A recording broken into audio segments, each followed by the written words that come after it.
Ao anatin'ny vaovao sosialy ihany efa ao anatin'ny vanim-potoana ny fararano tanteraka moa isika amin'izao fotoana izao, izany hoe fotoana fiakaran'ny vokatra ihany koa.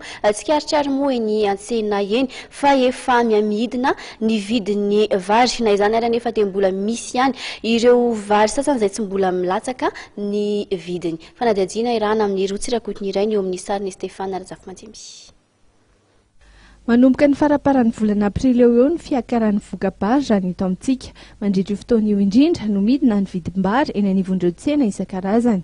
Ireo vary vokarina eto an-toerana toy ny vary gasy, ny tsipala no tena ahitana vidinany ny vidiny, ankoatra ny vary makalioka izay somary niakatra. Ireo vary vao na ireo vary vao vokatra no mora indrindra manodidina ny 400 ariary ny kilao.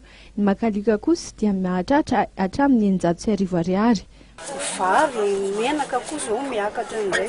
Ny makalioka fakana azy 20 sy 200. Vary gasy zao efa mba misy vary vao miakatra dia mbo tsy mihetsika fa mba somary midina. Ke mivarotra anay no tsy midina fa mivary vao.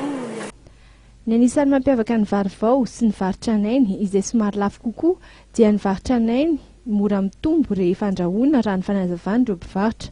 Ny vary tranainy moa dia vary efa nitehirizina tsara ary azona kalitao tsaratsara kokoa.